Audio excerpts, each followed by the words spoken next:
Assalamualaikum warahmatullahi wabarakatuh.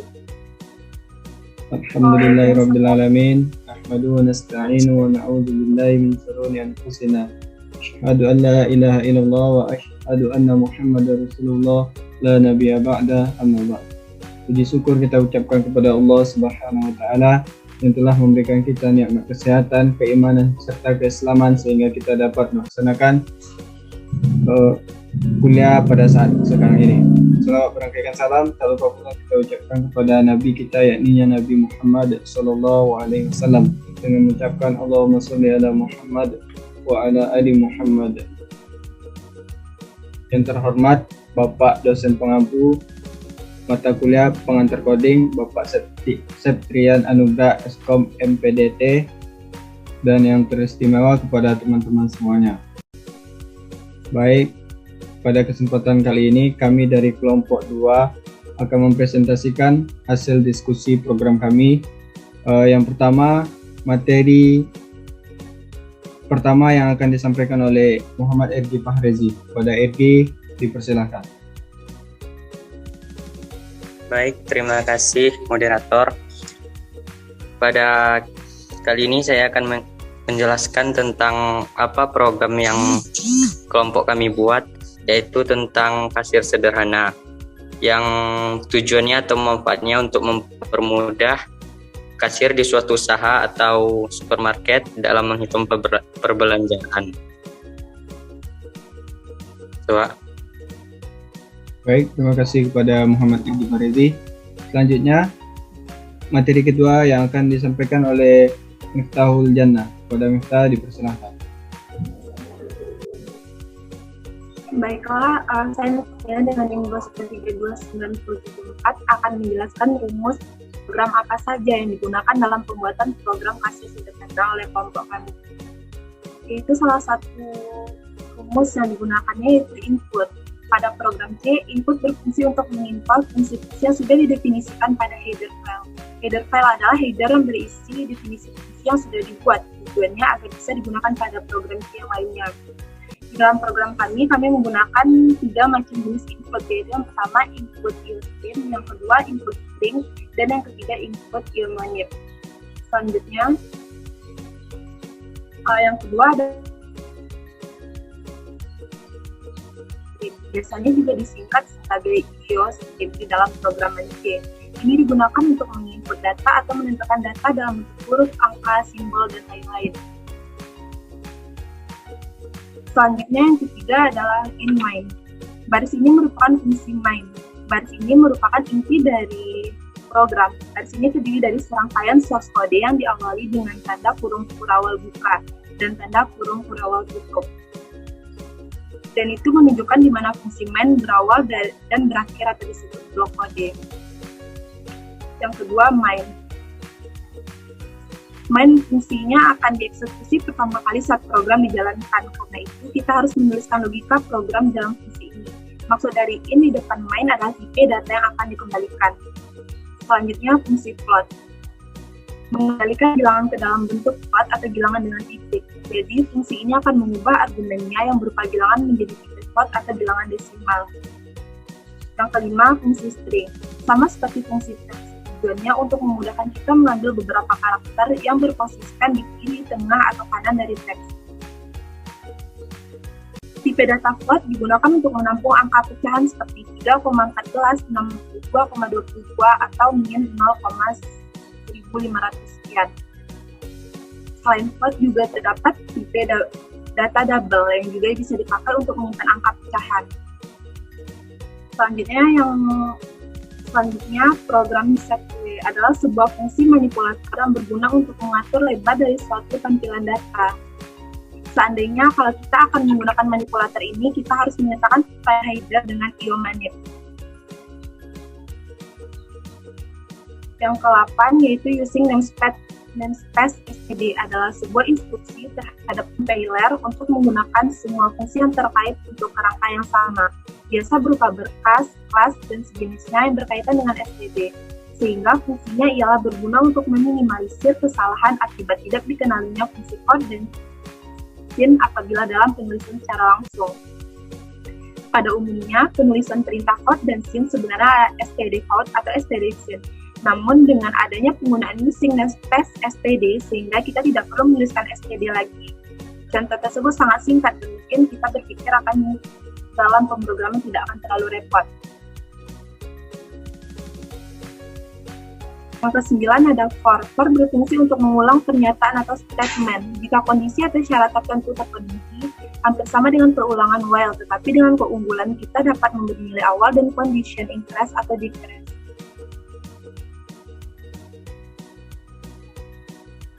Yang ke-10 merupakan fungsi keluaran pada C++ yang menentukan data dengan tipe data apapun ke layar. Yang ke-11, scene merupakan fungsi masukan pada C++ yang bisa memasukkan data berupa numerik dan karakter. Dan terakhir adalah MDL, merupakan suatu fungsi yang memanipulator yang digunakan untuk melakukan perintah new line atau perintah baris. Terima kasih. Baik, terima kasih kepada Mifta. Selanjutnya, materi ketiga yang akan disampaikan oleh Jara Kamila. Kepada Jara, dipersilakan. Terima kasih moderator. Baiklah, saya membahas tentang percabangan if, pengulangan dan runtutan atau sequence. Yang A, logika percabangan. 1. Pengertian logika percabangan. Digunakan jika dalam program, sebuah perintah dikerjakan jika persyaratan atau kondisi tertentu dipenuhi. Misalkan, kalian dalam kehidupan sehari-hari, kalian mau bermain ke tempat si A. Jika si A dari rumah, maka kalian akan masuk ke dalam rumah si A. Opsi berikutnya, ketika si A tidak ada di rumah, kalian mau ngapain? Kalian bisa pulang atau lanjut ke rumah teman. Di percabangan kita menggunakan simbol decision. Di simbol ini nanti akan menghasilkan nilai true and false. Yang kedua yaitu contoh penggunaan. Saya membuat aplikasi penerimaan karyawan dengan syarat kurang lebih dari 17 tahun, berjenis kelamin laki-laki atau perempuan, dan berpendidikan SLTA. Ketika saya memberikan inputan, ada seorang karyawan itu umurnya pas 17 tahun, berjenis kelamin laki-laki, dan pendidikannya SLTP, artinya masih SMP sederajat. Ini kalau kita gunakan logika N, misalnya dia umurnya sama 17 tahun, maka ini akan bernilai true. Jadi syarat pertama dipenuhi. Dan jika dia laki-laki, juga bernilai true, karena persyaratan kedua sesuai. Yang ketiga, pendidikannya SLTP, sedangkan yang diminta adalah SLTA. Jadi untuk persyaratan ketiga bernilai false. Jadi, jika kita menggunakan logika N, maka tidak akan terpenuhi atau gagal. Jika kita menggunakan logika OR, beda ceritanya, yaitu berusia 17 tahun, true, laki-laki true, dan SLTP false. Kalau menggunakan logika OR, salah satu syarat ada yang benar atau ada yang memenuhi syarat, maka itu bernilai true. Yang ketiga, jenis logika percabangan terbagi menjadi 4, yaitu if tunggal, if ganda, if majemuk, dan case. Yang B yaitu konsep logika perulangan. 1. Pengertian perulangan adalah suatu bentuk kegiatan mengulang suatu statement sampai batas yang diinginkan. Analogi kalian mau main ke rumah si Adi, tapi ketika kalian keluar rumah ketemu sama ayah kalian. Kemudian ayah kalian menyuruh, "Nak, tolong beliin bapak kopi 5, nanti kalau udah beli kopi 5, bolehlah main ke rumah si Adi." Nah, kalian nurut. Jadi misalnya kalian beli kopi ke warung dan logika percabangan ini nggak bisa beli kopi 5 dan kalian harus beli satu persatu. Jadi kalian ke warung beli kopi 1, kemudian sama bapak kalian dicek apakah kopinya udah 5, belum, masih 1 misalnya, kemudian diulang-ulang terus sampai kopinya itu 5, kemudian kalau kopi yang diminta sama bapak kalian udah terpenuhi, kalian boleh main ke rumah si Adi. Perumpamaannya seperti itu, tapi di pemrograman tidak seperti itu. Di pemrograman itu ada nilai awal namanya. Nilai awal itu adalah nilai yang dibawa ke ayah tadi sebelum melakukan perulangan. Di sini nilai kalian adalah 0 karena kalian belum membeli kopi. Itu kan misalnya nggak bawa kopi dulu, begitu kemudian ada juga istilah yang namanya kondisi. Kondisi kalau dianalogikan itu yang dilakukan oleh si bapak tadi. Contohnya mengecek kopinya udah 5 atau belum. Kemudian ada step ini adalah penambahan nilai untuk kopi. Jadi nilainya yang bertambah 1.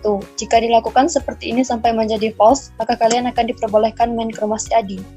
Yang C yaitu runtutan atau sequence. Poin-poin dari algoritma yang menggunakan konstruksi runtutan yaitu 1. Tiap instruksi dikerjakan satu persatu. Kedua, tiap instruksi dikerjakan tepat sekali, tidak ada pengulangan. Yang ketiga, urutan instruksi yang dikerjakan sesuai dengan yang tertulis. Yang keempat, akhir dari instruksi terakhir merupakan akhir logaritma.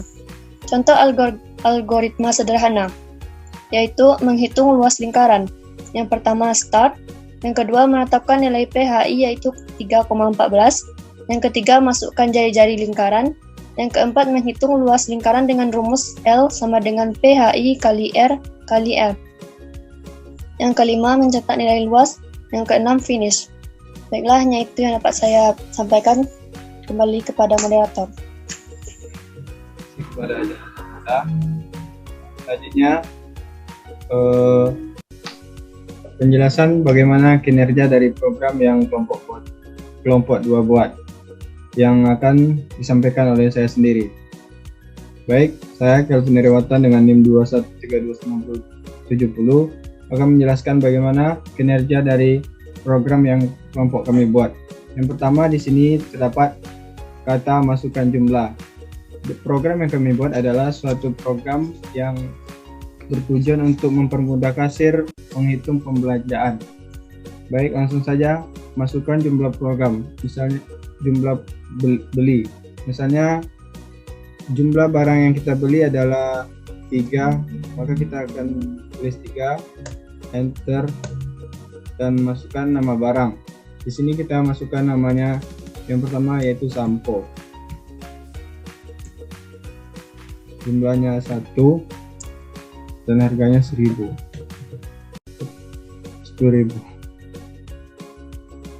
Yang kedua ada sabun, jumlahnya 1 dan harganya 3.000. Yang ketiga ada odol, jumlahnya 1 dan harganya 4.000. Di sini program otomatis akan menghitung jumlah barang dan harga semuanya. Nah, jumlah bayar sebesar 8.000, total bayar 8.000, dan yang kita bayar 8.000. Sekian, terima kasih. Baik, hanya itu yang dapat kelompok 2 sampaikan. Sekian presentasi dari kelompok 2. Akhirul kalam. Assalamualaikum warahmatullahi wabarakatuh.